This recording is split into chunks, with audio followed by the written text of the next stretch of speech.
Estamos celebrando un aniversario del fallecimiento de José Martí, una de las fechas más importantes de la historia de la nación cubana. Lamentablemente, considerada por muchos como una fecha old fashion, digamos. No es tendencia, nadie repara en eso, apenas alguien habló de esto. A mí esto me provoca una desazón muy grande, me contraría mucho ver que esto esté así, ¿no? Entre otras razones porque Martí fue uno de esos tipos que profetizó muchos de los grandes problemas que iba a tener la nación cubana y que se cumplieron al pie de la letra. Sobre todo el tema del militarismo, el tema del caudillismo, el tema del cesarismo, el tema de una élite controlando la república. Por eso Martí invocó tanto la idea de la república cordial. Y yo veo que las nuevas generaciones casi no reparan en esto, o sea, consideran a Martí un personaje del pasado, de la prehistoria cubana, cuando Martí probablemente sea uno de los tipos más vigentes, ¿no? El otro día conversaba con alguien acerca de, ahora que está de moda toda esta narrativa ecoambientalista y ecológica y toda esta agenda del nuevo orden mundial del cambio climático y todas estas narrativas construidas por la ingeniería social que nos intentan empotrar en la cabeza y en el corazón sentimientos que son tan antiguos como la misma humanidad, ¿no? Como todos estos temas ya estaban tratados en José Martí. Cuando usted lee el diario de campaña de Martí, esos 30 y pico de días que vive Martí entre el desembarco en Playita y su muerte en Dos Ríos, usted ve el esplendor, el dominio, la exuberancia de conocimiento que hay en Martí del tema, sobre todo botánico, del tema biológico, del tema de la naturaleza, del medio ambiente. Y ya esto está en sus distintas obras, incluso en estas obras sobre Estados Unidos, que son como unas especies de visiones paisajísticas que él hace también del mundo. Hay una etapa en que él se enferma, ahora no recuerdo a dónde es que lo envían a descansar, a un bosque, no sé si es arriba,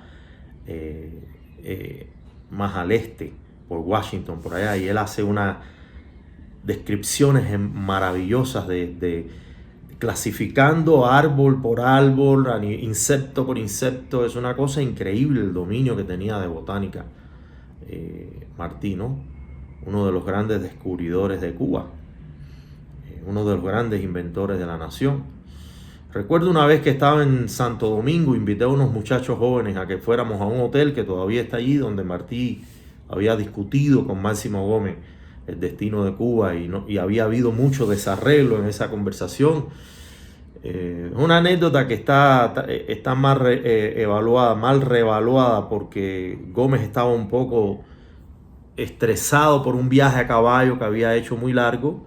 Había pedido en el hotel que le prepararan una tina para darse un baño antes de la reunión con Martí, se habían demorado, él estaba incómodo y ahí hubo mucha exasperación. Pero bueno, es un momento crucial porque ahí en la preparación de la guerra, todavía no ha empezado la guerra, esto tiene que haber sido en el 85 probablemente, 83, 85, ahora no recuerdo bien, o sea, prácticamente 10 años antes de la guerra.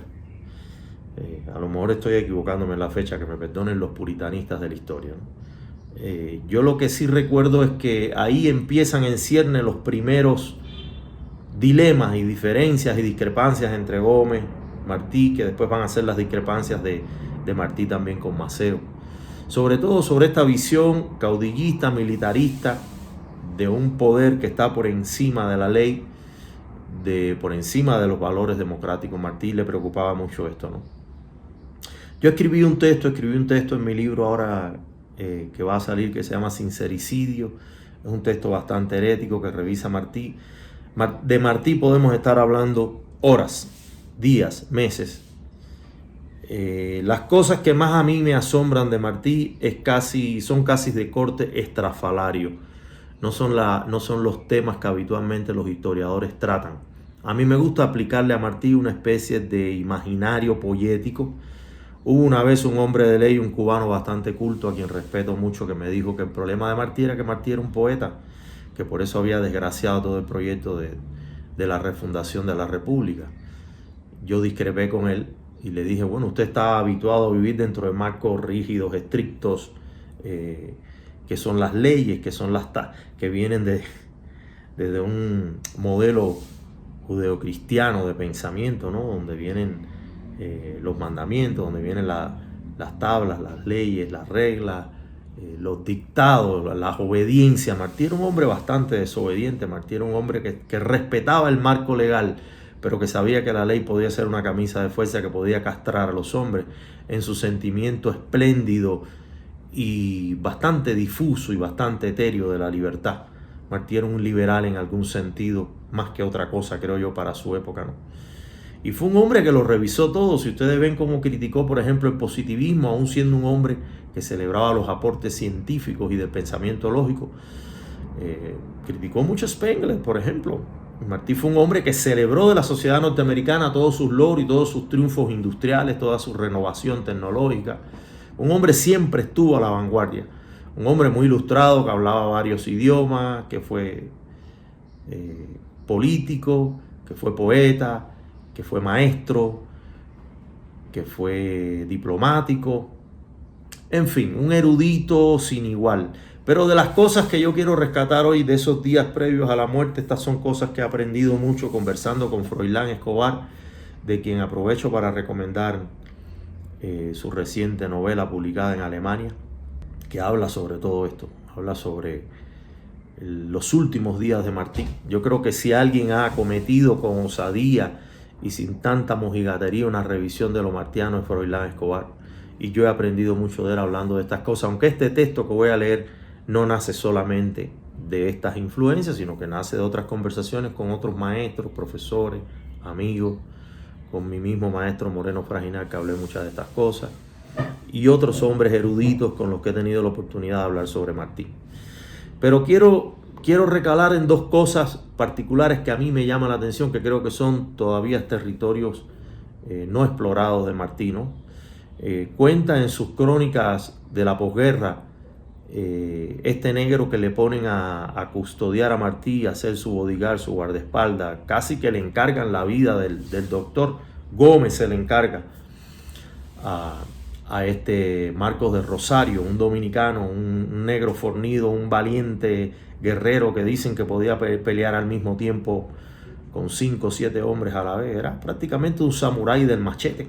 Recuérdense que en este momento la carga en machete era una cosa delirante para las academias militares. Era prácticamente una invención de Gómez, evidentemente inspirada en los negros esclavos que se habían sublevado, que se habían vuelto cimarrones, ¿no?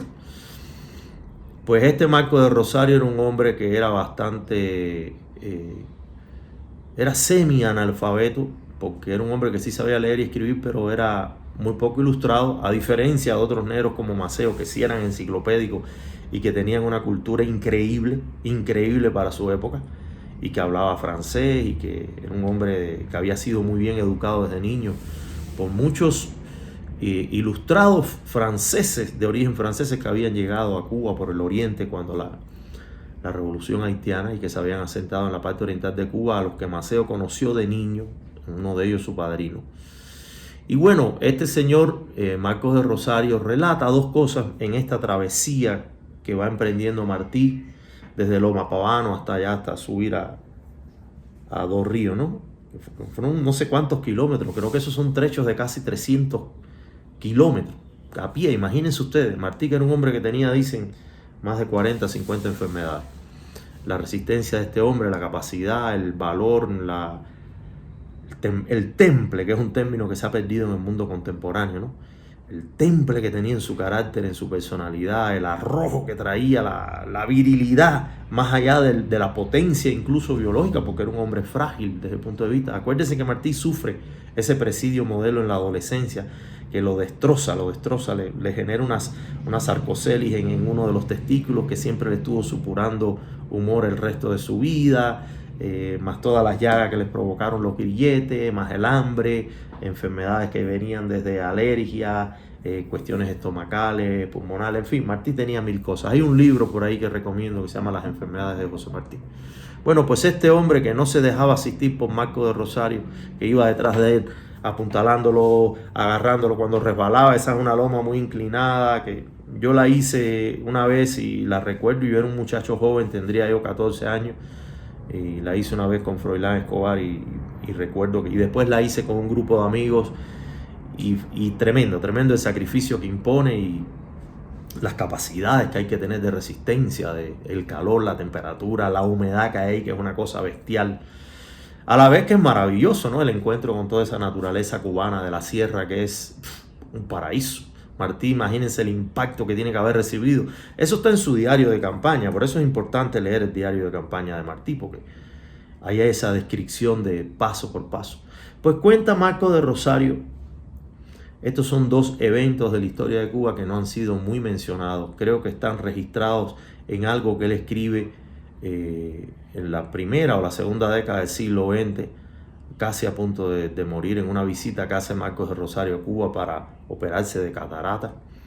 O creo que en una celebración de algo martiano, no sé si a raíz de algo que convocó el hijo de Martí. Ahora estoy un poco impreciso en estas cosas. No es lo más importante. Lo más importante es que él escribe en ese diario de la Marina una crónica sobre sus recuerdos de Martí.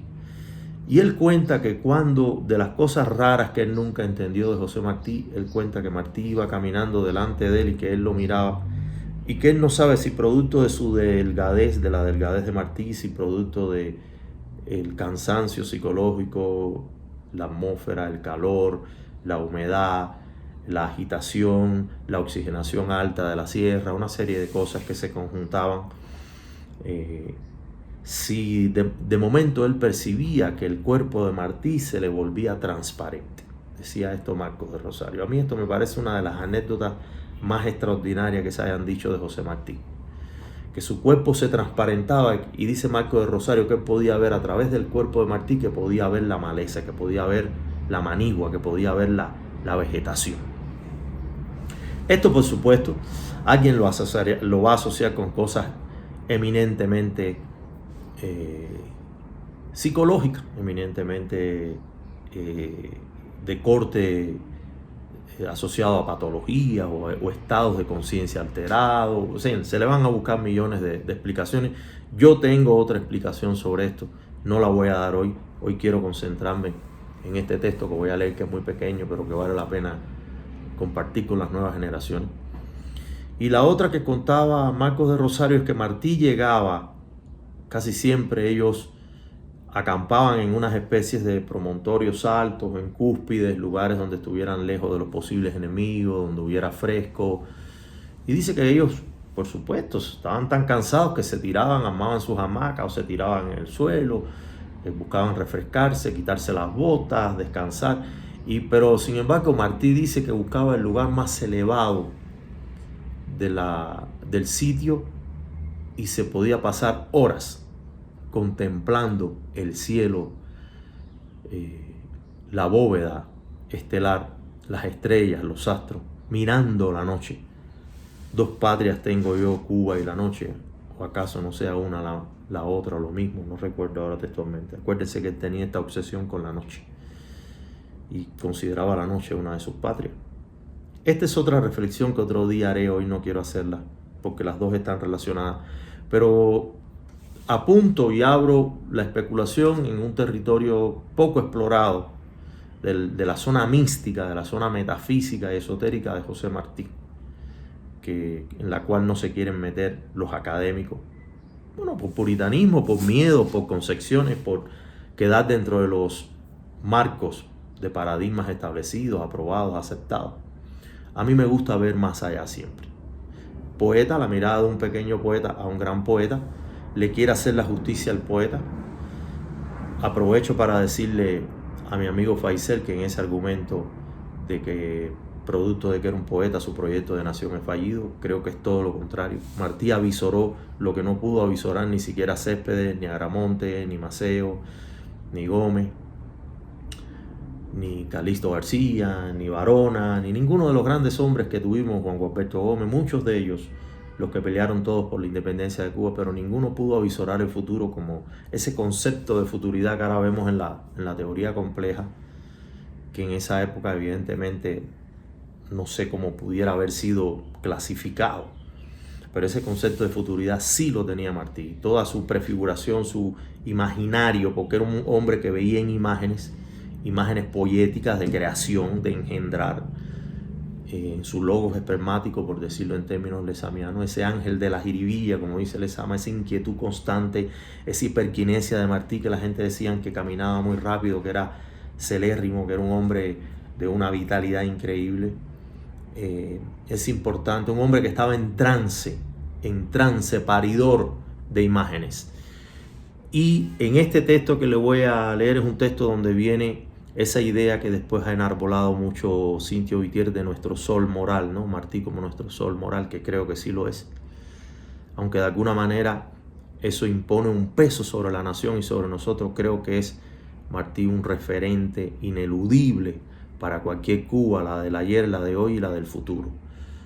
Martí le ha servido a todos los bandos, eso demuestra su polisemia, eso demuestra su amplificación metonímica, que le sirve como metáfora a todos los discursos, porque era un hombre de la totalidad, era un hombre también de la holística, era un superdotado, era un avatar. Probablemente era el Buda cubano, el Buda que nos encargó el destino, el entusiasmo demiúrgico, determinó que Cuba necesitaba algo especial y ahí nos enviaron a Martí. Entonces, otro amigo erudito a quien respeto mucho y que sabe de Martí una inmensidad, Alejandro González Acosta, un día me comentó que tal vez no hubiera sido desacertado que Martí se hubiera conciliado con su condición española y que hubiera aceptado que fuéramos una república de España y que hoy a lo mejor hubiéramos tenido una mejor nación. Eso no lo sabemos, el hubiera es algo demasiado que se fuma, vaporoso, ¿no? Y además es cuestionable desde cualquier arista. O sea, si vemos la España que estamos viendo hoy, yo no desearía ser un experimento de nuevo orden mundial para Cuba, como lo es España hoy, para esa élite de mafiosos que está descuartizando esa nación y todos los problemas que ha tenido en el siglo XX España, ¿no?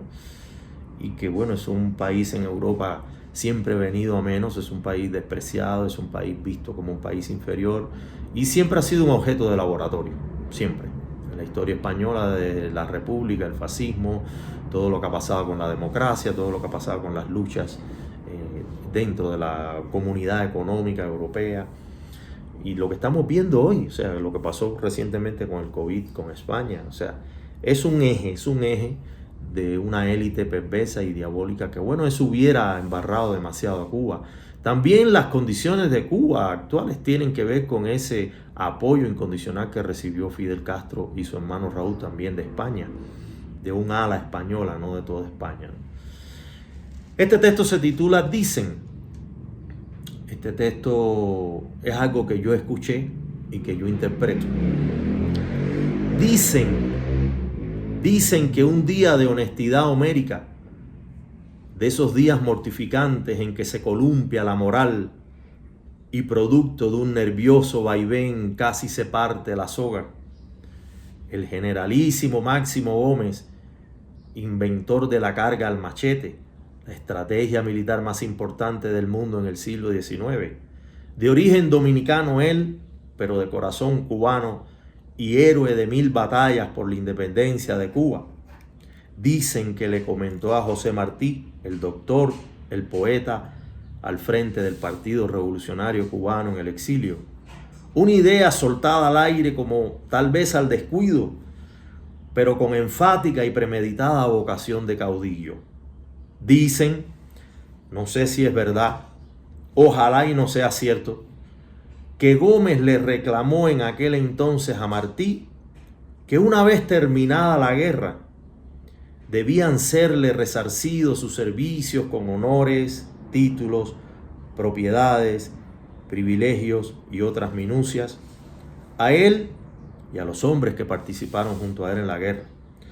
A lo que aquel personaje pequeño, bajito, cabezón, el poeta modernista al frente del movimiento insurreccional, hijo de valenciano y de madre con linaje judío, José Julián Martí Pérez, le replicó sin desaprovechar la efervescencia del instante: mi general, lo único que puedo ofrecerle en remuneración es el placer del extremo sacrificio y la ingratitud probable de los hombres.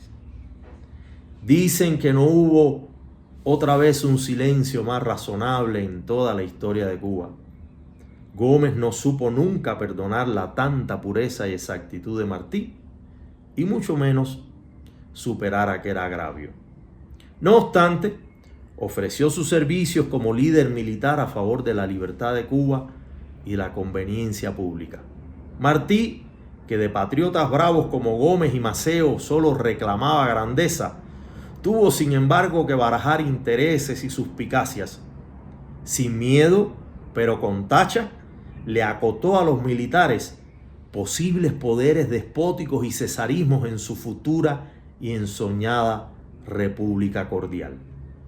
Con todos y para el bien de todos.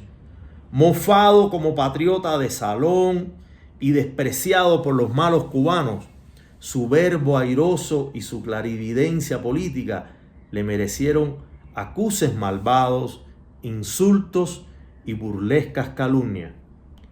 Tribuno ciudadanesco, doctor torrente, Cristo inútil, grandilocuente, bandido pidigüeño, capitán araña, Pepe Grillo, Ginebrita, entre otros ataques que mostraban lo ignominioso de quienes pretendían la guerra necesaria de Cuba contra el colonialismo español como un medio para enseñorearse, en lugar de para fundar república.